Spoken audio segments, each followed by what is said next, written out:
joining us for understanding the IEP, building a plan for your child's success. We're pleased to welcome Lauri White. Lauri is a NODCC board member, educator, and advocate who brings valuable experience to helping families better understanding and navigating the IEP program. During the webinar today, Lauri will walk us through key areas of the IEP, explaining how present levels of performance should guide goals, accommodations, and services. She also discusses the important role parents play as a member of the IEP team. Our goal for this evening is that you feel informed, prepared, confident when you're ready to sit down for your child's IEP. All right, Laura, welcome. Let you take it away. Well, hi, everybody. Like I said, it'd be so much easier if I could see all of you, but I cannot. So just bear with me. If you have any questions, you can either just talk to me or put them in the chat and Barb will let me know. Let me just give you a little heads up about myself. I taught for about 10 years in the elementary school classroom, and then I quit working when my ACC son went to middle school. Once he was in middle school, then I worked with him every afternoon for the most part and got him all the way through college. During that time, I taught a ton of special needs kids, all different types of disabilities, and I've probably sat in as a parent or an educator in probably a couple hundred IEPs. So I'm very comfortable in this realm, and I understand how frustrating it can be as a parent. So we'll just get started. Once again, if you have questions, please let me know. Chad, how do I? This is why I need tech support. Oh, what do I do? Click. Oh, okay. So the purpose of the IEP is to assess eligibility of receiving special ed services and creating your present levels, goals, according to the performance of your child. For each IEP, you should have a set of goals for each subject area that your child is eligible for. So if your child is eligible for reading only, then you're only going to see goals for reading. But if they're in for reading and writing, you should see goals for both. So you want to make sure that when you're going through the IEP and they're reading through the present levels probably too quickly, that you slow them down so that you can really grasp what they are saying is your child's present level in each area. And then you should see a corresponding goal that will work with that present level. And you might see 2 or 3 goals that go with a deficit in certain subject areas. It just depends on what the deficit is.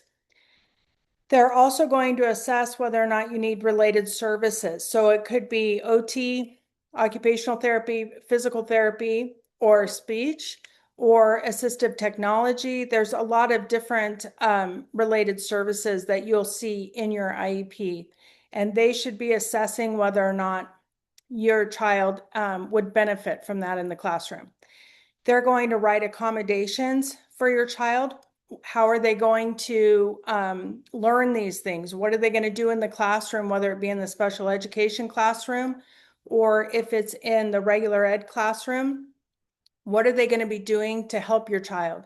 So these are going to be accommodations are where you really need to be present and dialed in for them, because you're the one who knows your child. The teachers don't. So you're going to need to be the ones that go in and say, this is what works at home for our child, whether it be for behavior, whether it be in doing homework, whatever. You've got to know what works for your child. So this is going to be very, very important that you are really dialed in to what works for your child. And then they're going to list how much time your child is going to receive special ed services and or where that's going to be given. If it's going to be in the regular classroom that they're going to receive those services, or if it's going to be in a special ed room, or if it's going to be a combination of both.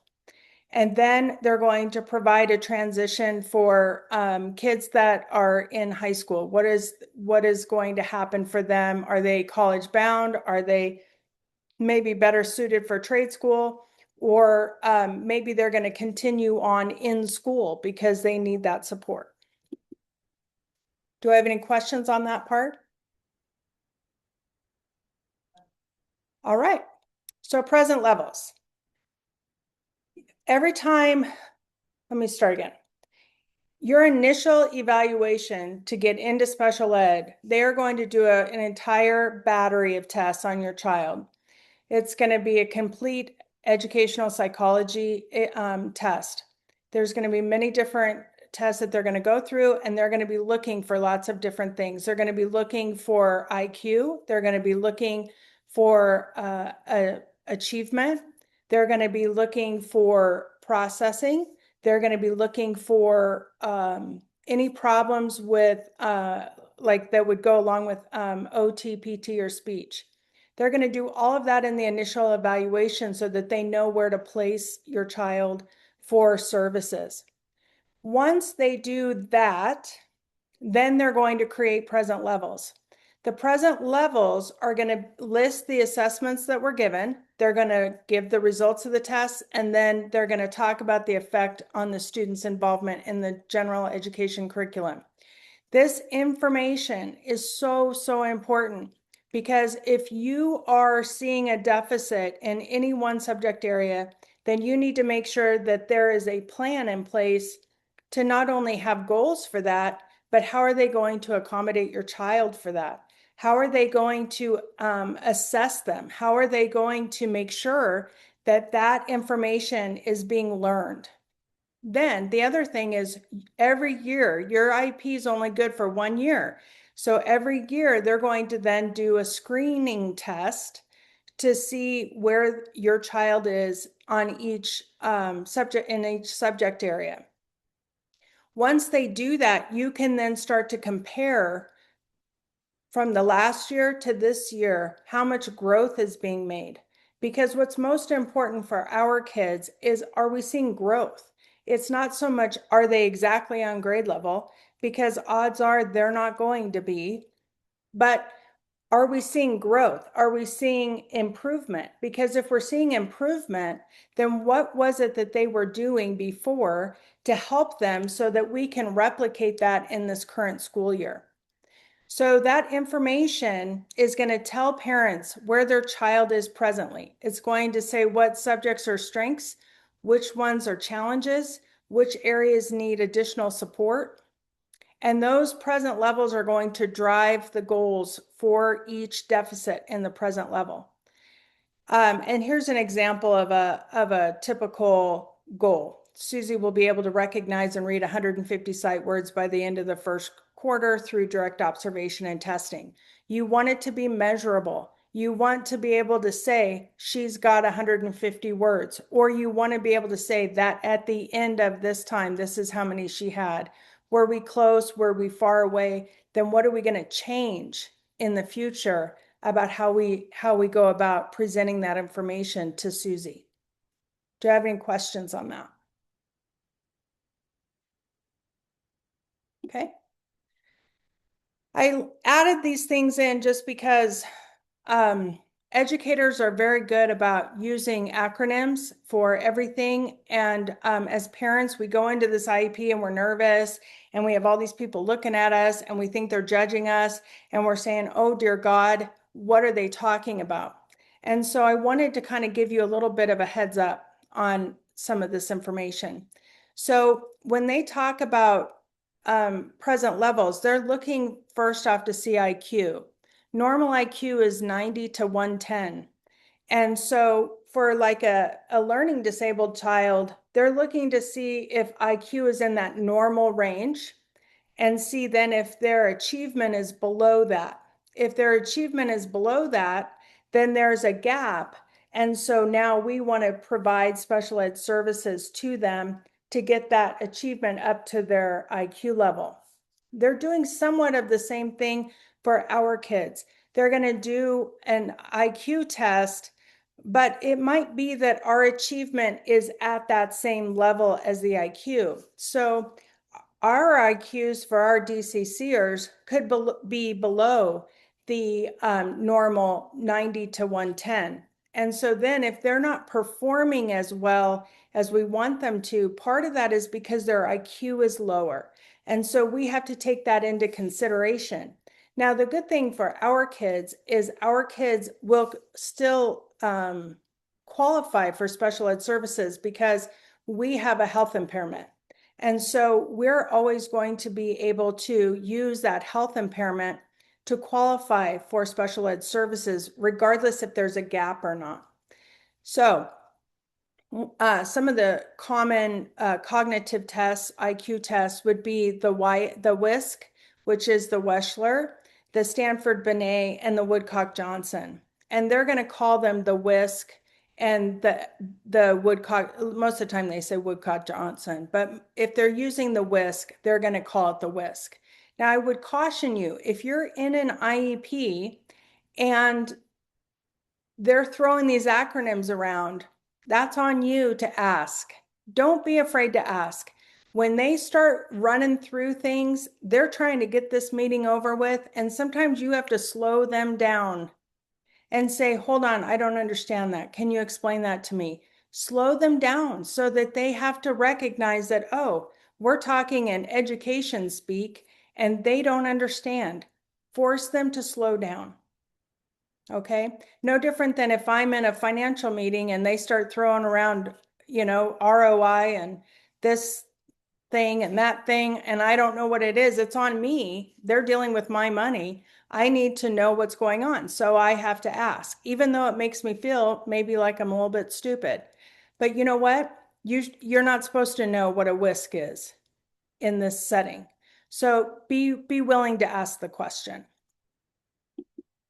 The next thing they're going to do is academic achievement tests. These are going to test levels of performance. So like I said before, they're going to test the IQ and then they're going to test performance. So that would be the achievement tests. These are going to be a Woodcock-Johnson, the Wyatt, which is the Wechsler Individual Achievement Test, and then a Kaufman test. So these are going to be very common. They're going to test reading, math, and writing. And then they're going to decide how much of a gap there is between IQ and performance. And that's where our present levels are drawn from, is these tests here. Eligibility category, there's 8 or 10 of them on most IEPs. Our kids are going to be able to fit into probably 4 or 5 of them, depending on what is going on with your child. And I would suggest that you really think about eligibility. Eligibility is going to be done by present levels. So wherever they're seeing deficits, that's where they're going to start looking at eligibility. So they have options here. You can, for our kids, they can look like they're learning disabled. They can look like they have a speech and language impairment. They can look like they have autism. And so we have to then think about, geez, how do I want my child labeled and how do I want to get services? Now, every state is different. And so I'm going to tell you that in Nevada, I chose other health impairment because first off, my son's 28. And so when he was going through the system, autism was fairly new, and autism was like an excuse for teachers to go, well, I can't do anything with them, so I'm not going to, it was no big deal. It was like, ooh, scary, autism. And so I chose never to use autism as eligibility requirement. But that's not to say that there aren't other services that you can get from your state with that eligibility. That's something that you're going to need to look at from state to state. I will tell you this, though. Other health impairment is in my opinion, probably going to be the best eligibility category because it's not going to change. If you choose specific learning disability, that's not how our kids learn. And so because our kids don't learn that way, teachers are going to see, oh, they have a learning disability, and they're going to go back to their bag of tricks and say, this is how we're going to teach them. The problem with that is that that's not necessarily how our kids learn. So then you're choosing an eligibility that isn't really an indicator of how your child is going to retain information. You can also probably use a speech and language impairment. But if they start gaining ground on speech and language, then they can cut their eligibility and say, we don't need an IEP anymore. So that's why I think always we need to really look at keeping OHI or health impairment and then add on other things in our present levels if they have tendencies towards autism, if they have speech and language deficits, if they have learning struggles. Those are all things that we can put into the present levels. And we can then write goals for those things and work at it from a different perspective. Any questions? Okay. Okay, the goals. Goals are good for 1 year. And typically now, because everything's on computer, they have like a drop-down menu, and they have all these goals for reading. They have a drop-down menu for math and writing. And so they just kind of pick and choose, oh, this looks like a good goal. This looks like a good goal. Oh, we need a little objective underneath. Okay, we'll pull those out. They're not working that hard on this.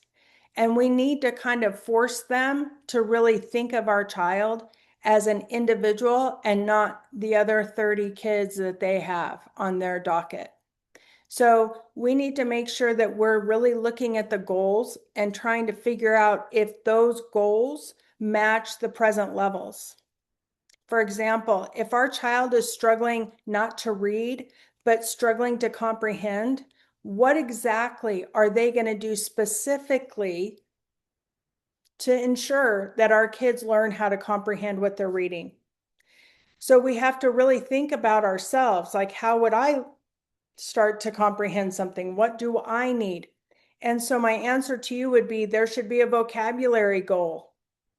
There should be a goal on creating or using prior experience to learn the information that you're reading about, because those are the things that are most important to our kids, because our kids struggle to comprehend because they don't remember vocabulary.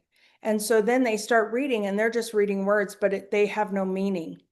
It might be that they're going to break it down into smaller pieces, into paragraphs, and really dissect each paragraph into smaller chunks so that then our child can start to learn how to comprehend. But those are goals and objectives that should be done for our children. So the goals are good for 1 year. If you see the same goal year after year, that's a problem. They should be evaluated differently. They need to reevaluate how they're teaching that skill. They need to know that there are specific ways to work with our kids and that it's not working. And so we need to always stay on top of those things. We need to reread previous IEPs and we need to look at current IEPs to see if we're making progress and if those goals are changing. We also need to know where those goals are going to be worked on. Are they going to be worked on in the general education classroom or in the special ed classroom, or is it going to be a combination of both? We need to know that because we need to make sure that if they're only in the special ed classroom, then we need to direct a good portion of our attention and understanding with that special ed teacher. If it's both, then we need to do both. We need to make sure that they both have a really good understanding of how to work with our child. And same with the general ed classroom. If they're only in the general ed classroom, we need to make sure that that teacher understands what's going on. Okay, so each goal is going to be monitored for achievement. They're probably going to do it by quarter. So at the end of every quarter, they're going to be looking to see if there's any kind of movement on whether or not they're acquiring some of this knowledge. We are looking for a threshold of 75%. We're never expecting our kids to get to 100% mastery of any skill, because it's just not it's not okay. Most of us, even you and me, we don't learn to 100% for mastery. So we're always looking at a threshold of 75%. Okay, they're also going to tell you how they're going to measure the achievement. Are they going to do it by observation, documentation, work samples, tests, that kind of thing? And you want a combination of both, of many of those. You don't want just one, because our kids aren't necessarily going to test exceptionally well. And so we don't want it just to be on tests, because we're probably not going to see a great movement on those goals. But if we're looking at observation or work samples, homework, classwork, then we're probably going to see some more achievement. And then the short-term objectives will be below each goal. And that's going to be the step-by-step process that they're going to get your child to that goal. And you want to make sure that they are measurable, and you want to make sure that they are very specific. If they are vague, have them rewrite them, because if they are vague, they're not working that hard. And we want to make sure that they're working hard. We want to make sure that they understand our child and how they learn. Okay, questions? Okay, so special education services, your IEP is a contract. It's going to have a beginning date and an ending date. It's going to show the subjects that are being serviced. It's going to talk to you about the frequency of services, however many minutes a week they're going to be working on that child, working on that subject with your child in either special ed classroom or in the regular classroom. And so then and where they're going to do it at. So directly would be special education classroom, because they're going to get more direct one-on-one attention, or indirectly would be in the general education classroom. So then the teacher would have fewer minutes with your child to help them. Sometimes a special ed teacher will come into the general ed classroom, or an aide will, and they'll be able to help the regular ed classroom teacher. Okay, accommodations. This is where you are going to shine. You need to think about your child before you ever go into an IEP meeting. You need to think, how do I get my child to do anything? How do I get them to clean their room? Or how do I get them to brush their teeth? Or what do I do to get them to understand a command, to do something, to do it well? All of those things, that's all information for you as a parent, so that when you go into the IEP meeting, you can say, do this or do that. Okay. Once again, they have a drop-down menu for accommodations. And so they are on their computer and they're like, okay, so we'll sit them up front. Okay, so they can have some extra time on an assignment. Okay, I'm going to sit them next to a quiet person. Those are fine accommodations, but our kids maybe need more specific accommodations that are geared more towards their learning style and geared towards their level of development. So this is where you come in. This is the most important part of the IEP for you, because this is where you have the most input. So educators are going to see your child in a very controlled setting. You see them at home. You've spent years with them. Your child's teachers and the educational psychologist and the counselor, whomever is dealing with your child, they've seen them for little bits of time. You've had them for years. So you need to make sure that you are explaining to them what works for them, what doesn't work for them, what motivates them, what discourages them. And this is the time for you to explain how this is going to be best for your child. how they're going to get the most out of your child. So educators are going to stick with very common accommodations. Sit in the front of the room, extra time on assignments, but you've really got to think about what is going to move the dial for your child. You've got to think outside the box. One of them that I always used for our son Chad was that I could write for him. By the end of the day, he was exhausted and his hands were very tired. And so I was his scribe. And so that was an accommodation that he had in his IEP for all the way from mid elementary all the way through high school. Because by the time he got home, he was exhausted and it would take so much longer to get through homework if he was writing it all. Might be that homework should be cut back. I know one of the things that I worked with a child this past year who has ACC, complete ACC, and he had this homework packet that came home every week, and it was like 8 pages long, and it was like a 2-page story, and then questions, and then there were like 20, 25 math problems on it, but they were all different skills. There was spelling. I mean, it was just so crazy to me. Those are things that you have to accommodate. You have to say, we're not doing this part, or we're going to do it this way. Or spelling, cut the spelling in half, maybe even by a third. And then add stuff in as they get better, they get more confident. On the math, if it wasn't part of what they were currently teaching, he didn't have to do it. So those are things that will help because our kids need not to be constantly going back and forth between skills. When we're teaching a new skill, we need to stay on that skill alone until they have mastered that skill. And then we can bring in the previous skills. But we need to make sure that at home, they are only dealing with what they know, what you're working on in the classroom. So think about that before you go into your IEP meeting. All right, so every IEP is going to talk about state or district-wide assessments.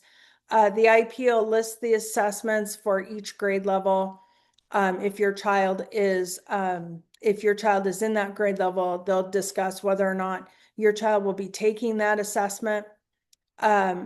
And then there might be a list of possible alternate assessments if they're not participating in the grade level assessment, the district-wide assessment. Then your child will also be accommodated for these tests. So a good portion of special ed kids will then go not take it in the regular classroom. They'll take it in the special education classroom. A lot of times, if your child struggles in reading, then in a statewide assessment, the special ed teacher should be able to read the instructions, read the math portion to your child. And the only time they wouldn't be able to read it for them is during a reading assessment because that's what they're assessing. So you need to ask questions about this stuff so that your child can be as successful as they can be. If they're not testing reading, then they shouldn't be held responsible for reading the test. Okay? This is important. You need to give your input here. Okay, this is activities eligibility is not for young children. It's going to be for middle school and high school on whether or not they can participate in the competitive sports at that school or in your district. So it's only going to be for middle school and high school kids. Placement. You have many options here. You're going to be either in the general ed classroom with supplementary aids and services. So your child's not going to be ever removed. So they'd be 100% in the regular classroom. Or they might be in the general ed classroom, but also have special ed classes for their areas of deficit. So then there would be a different percentage than 100%. You might be in a self-contained program, a special school, a residential home, hospital, or in a home, and other options. It's just going to depend on the needs of your child and the state that you're in. So then they're going to have a statement of justification to say this is why we're placing your child in this as opposed to that. So let me give you an example. If in the present levels your child is 2 and 3 years below their regular aged peers in, say, reading and math, odds are they're going to want them in the special ed classroom for that, because your regular classroom teacher is not going to be able to accommodate and differentiate instruction enough to accommodate your child because they're farther behind. So then you would be on the second bullet point. If your child is, say, a year below, but they seem to be managing in the regular classroom, then you want them in the regular classroom as much as possible, because they're then hearing all this information from their peers about, like when a teacher asks a question, they're going to have more thoughtful responses than what they might get in a special education classroom. So if your child is managing fairly well in the general education classroom, then you need to try and keep him there or her there. Okay. You have a few options when it comes time to implement the IEP. You can agree with the IEP. You can disagree with the IEP and not sign it. And then the next step is that the prior IEP is going to be in place until you can figure out your differences. Typically, you have 60 days to get on the same page, the parent and the school. And that would be 60 working school days. So you need to know that there are options for you to say, I don't agree with what's going on. But you're going to have to revert back to the prior IEP. So you want to make sure that you like what's going on in that IEP before you do that. And then you may not be in attendance. I would suggest always to be in attendance if at all possible. They will not mess around with you as much if you are in person. They will take it more seriously if you are in person. And so you want to make sure that if at all possible, you can be there in attendance. Parent participated via the telephone. The only problem I have with that is that typically they just run right through it. You may or may not have a draft of that IEP in front of you. And so it's going to make it really difficult for you to really grasp and understand what they're doing. And so once again, I would say try to be in attendance, because it's vital for your child. And then whether or not you sign it or not. Okay, so here are some of the related services. So first up would be occupational therapy, better known as OT. OT is used for fine motor deficits. So tying your shoes, pincer grasp, buttons in and out of holes, snaps, using utensils, brushing your teeth, holding a pencil, and writing. Now, DCC kids can typically have struggles in this area because they have low muscle tone. And so it can be difficult. They can be uncoordinated. And so it makes it difficult for them. It also may include sensory integration struggles. They may have a hard time adapting to a light touch, to loud noises, bright lights. So all of those things would be worked on in occupational therapy. Now, some school districts are only going to provide OT to your child if it affects the learning environment. So that's a conundrum. Our child needed OT and we had to go private because he wasn't affected at school by OT, but you couldn't just lightly touch his head or he'd jump out of his chair. So there are issues that our kids need to work on in OT. And if you can do it in the school, then you have to weigh, do I want them out of the classroom and the learning environment to get OT? Or do I want to look at doing OT privately? And I know insurance covers a lot of related services, OT, PT, speech. And so it may be something to look at if your child needs OT and it's not provided for you at the school level. Okay, physical therapy is used for large muscle groups. So our kids are you're going to see their running and walking is not very fluid, can be kind of a jerky gait, stepping up and down stairs, crossing the midline, balance, and strengthening of their core.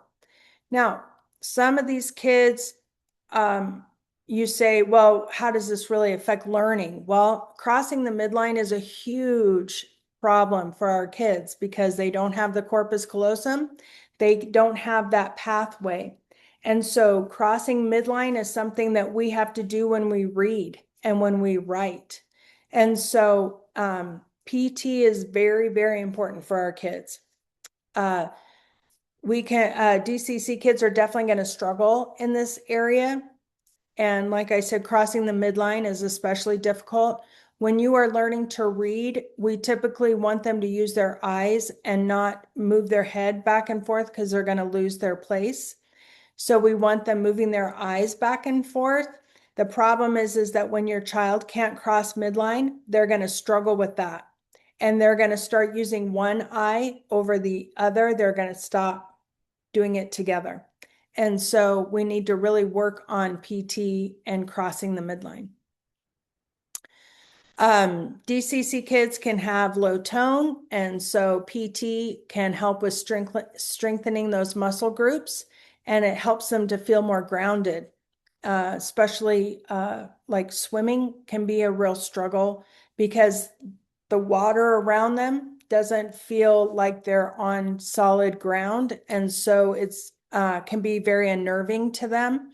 And so we want to try and get them PT where they're going to experience those things and start to feel a little more grounded.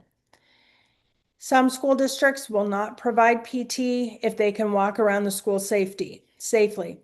Nevada is one of those states. So a lot of kids don't receive PT services because if they can walk from one place to the other, then they're fine. I taught a child with cerebral palsy, and he was not balanced at all, but did not receive PT. And when all the kids were moving around him, it was a struggle. I had to really be careful and watch him because if he falls, he's going to hurt himself. So there are extenuating circumstances, and you want to make sure you bring those things up in an IEP if you feel like your child is not going to be safe around the school. So that's something to think about. Private PT can be covered by insurance and is beneficial to focus on these deficits. I would argue that private OT PT speech is probably going to be better for your child than school services, but that's something that you're going to need to look into and decide on. And then speech therapy. Speech therapy is going to be very, very important for our kids. The corpus callosum is in charge of language development, and because of that, speech is definitely affected. Some of our kids go from being nonverbal all the way to not knowing that there was a speech deficit at all. And we have everything in between. So articulation errors tend to be prevalent with our kids. That's like not being able to say a certain sound correctly, R's, TH's, S's. That is typically something that is easy to work on in the school setting and will be worked on over and over and over again. Most school speech therapists, that's what a good portion of their caseload is articulation problems. they're not always going to be great about expressive language and receptive language. So expressive language is, how are they communicating? Are they able to articulate what they want, what they need, have a conversation? And then receptive language, are they able to hear what is being said and really process it and understand what is being said and what is expected of them if you're asking them to do something? Expressive and receptive language skills are harder to work on and harder for a school speech therapist to really address, because most of the kids on their caseload are going to have articulation problems. And so they're not going to be able to put them in a group with other kids. So you want to definitely dig deeper if your child is going to be doing speech at the school setting. Obviously, private speech is an option, and insurance can cover a lot of therapy now. So I would definitely look into private. Do I have any questions? I feel like I'm just going. Okay. All right. So one of the questions I got at the conference in July was, my child's on a 504 and they say my child doesn't qualify for an IEP. Well, that's kind of illegal, truthfully, because 504s and IEPs are under different umbrellas. IEPs, if you have an eligibility like health impairment, you should already be eligible because there's a health impairment. You always want them to check in testing for processing for that situation, because 90% probably or more of our kids are going to have processing problems because they don't have the corpus callosum to move information back and forth. So their processing is going to tend to be slower. So just keep that in your head. So both are formal plans designed to help children. IEPs are under the Individuals with Disabilities Education Act, IDEA, and 504 plans are under the Rehabilitation Act, which is just a civil rights law. IEPs address specialized instruction, related services, assisted technology, and accommodations, but 504s don't have specialized instruction or related services. And so it's very important that you use IEPs if at all possible. 504s can provide assistive technology and accommodations, but it's going to be difficult to track progress because 504s don't track progress. So you're not going to know if they're growing. You're not going to know what kind of jumps they're making on their goals, because there's not going to be any kind of tracking of progress. IEPs will do that. And because it's a federal law, will have to have a lot of documentation to support it. Both IEPs and 504s can be disputed, but it's been my experience that 504s aren't taken very seriously. So if you have any reservations, I would say always start with an IEP, because you know that you can always litigate through an IEP if need be. You cannot really with a 504. What to take with you to the IEP? What's going well? What's going well? What do they like? What are they excited about at the end of the day? All those things are important to take with you. All that information is important to take with you. What are you concerned about? What's going wrong? Is it homework? Is it classwork? Is it tests? Is it friendships? Is it meltdowns? Whatever it is, take that information with you. And if you have a suggestion on how to fix it, use that suggestion. And if you can use that suggestion as an accommodation, do it. Okay? Yes, Dahlia. Yes. So Usually they send the IEP before the meeting, but Right. this time they haven't, and I do have the IEP meeting tomorrow, so I can tell them to reschedule because this time they didn't send it in advance.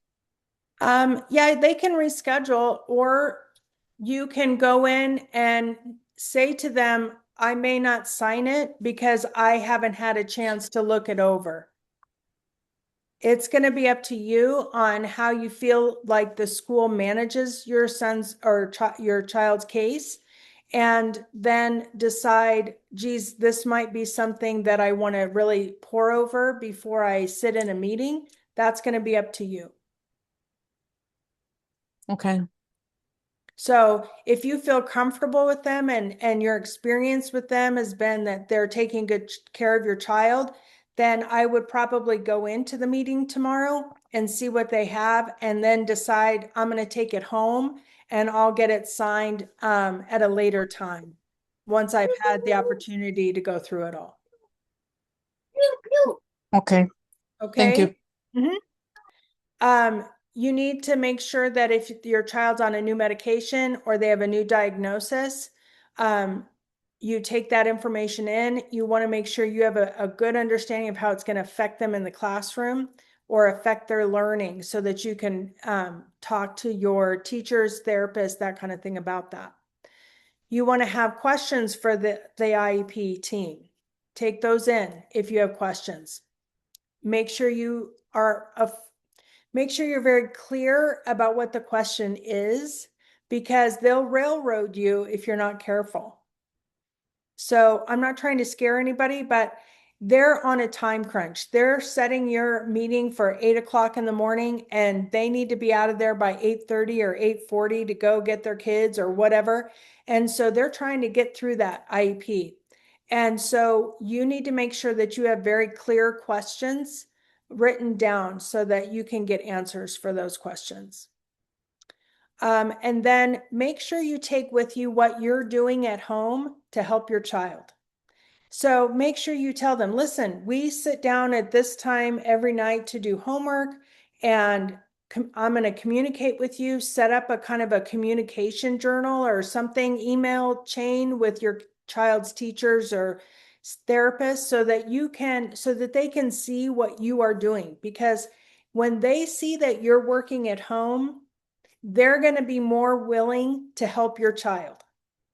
I know it doesn't feel right. I know that we all want our teachers to, work miracles, but we also have a responsibility at home to make sure that we're doing what we can to help them progress.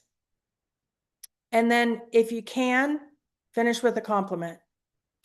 Finish every meeting that you have with your school with some kind of good job, because they need to hear that. Teachers don't hear that all that often. And so we want to make sure that we're trying to build this bridge with them, and we want to be friendly with them. The friendlier we are with them, the more they're going to work with our child. And so that's what we want. So we need to forge relationships with the people that are working with our children. We want to make sure that we know something about them. We want to make sure that we can connect with them on some level. We want to make sure that we're offering to do something for them. If we can be in the classroom, if we can help out. Furthermore, if you're thinking something weird, wonky is going on in the classroom, do your best to volunteer and be in that classroom so you can see what's going on. And not say I'm coming in to watch you, but I have Friday afternoon to come in and help with whatever needs to be done in the classroom, and go in and watch and really observe what's happening so that you have a better understanding. Because I can tell you from the teacher standpoint, it's hard. There are times that you have 35 kids in a classroom and you're just trying to keep your head above water, and some things get missed every once in a while. And we as parents then need to be willing to accept that and be okay with it. If it's only happening periodically, if it's happening all the time, I would say we need to have a meeting. Okay. All right. One of the things that we are doing as an organization is called the one pager. Miss Lauri, can I ask a question before Sure. you move on to that one?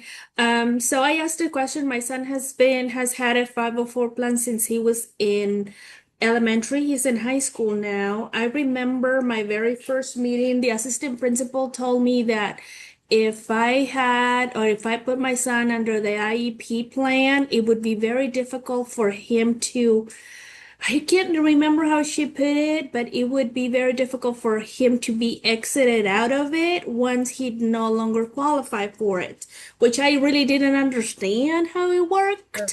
But now, I have a meeting coming up soon. How can I bring it up to he's in high school now, so how can I bring it up to the assistant principal and tell him, hey, listen, I don't want my son to be under a 504 plan. I want an IEP now. Okay. So how is he doing under the He 504? He's doing very well. However, I do want him to benefit from, the accommodations that you mentioned because he has the same accommodations of the common accommodations you mentioned. Sits in the front. He Yep. has, those common accommodations. I've seen other kids benefiting from, the body system, the having a Yes. pair a teammate or a classmate. Right.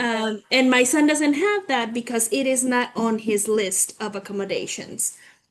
Okay. So this So would be how old is he? he is 15. Okay. So you have a couple of choices.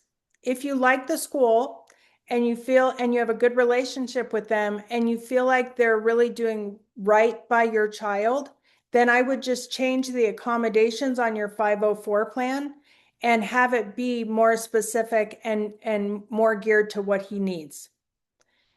If they won't accommodate him that way, then I would say we want to look at an IEP. And they're going to say, oh, he's not going to qualify. And then you're going to say, then test him and let's see where he ends up. Because Okay. because they have to have testing to guarantee eligibility. So if they're going to say no, he's not going to qualify for an IEP, then they've got to prove it. And the way they're going to prove that is through screeners, through testing, through those academic tests or the achievement tests. So once they're tested for the IEP, they cannot be tested a few years later. They get tested every year that they're on an IEP, they get some kind of testing done. Okay. So the first one is always going to be bigger, and every third year it'll be bigger. But in between, it'll just be like screeners just to check and see what their levels are. Okay, great. Thank you so much. You're welcome. Okay, so as an organization, we have come up with the one pager, and the one pager is going to be something that you can create, and it is going to explain what a DCC is. It's going to look at how the brain works. It's going to explain that. It's going to highlight your child's strengths, challenges, what's working for them, what isn't working, what they're working on. It's going to highlight their hobbies, experiences, loves, and things that have a meaningful impact on them.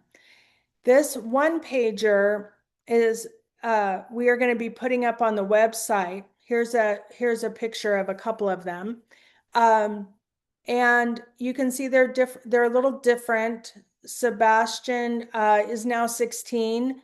So his looks a little different than this is for my son, Chad, who's 28.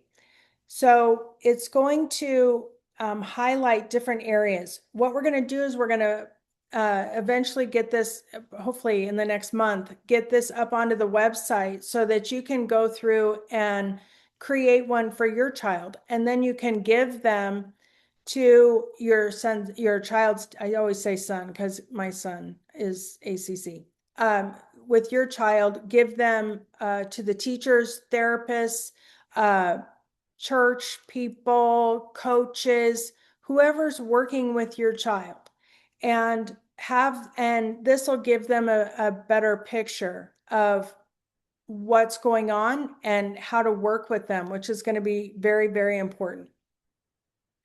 My son is 28, Chad, and he just actually gave this to a new supervisor at work, and she was so encouraging to him about, oh, thank you so much for telling me how this works and how you learn. And so I think it's really going to be very, very important for all of our kids to have something like this as they move forward. And then here is my contact information. My partner in crime is Dara Rambayong, but I am Lauri White. And here's my cell phone number and my email. If you want me to look at your child's IEP, I'm happy to just email it to me. I'm happy to read through it and give you my my suggestions, things that I think might help your child, things to look for. And so feel free to do that at any point. And I will, just give me a couple of days and I'll get back to you on stuff like that.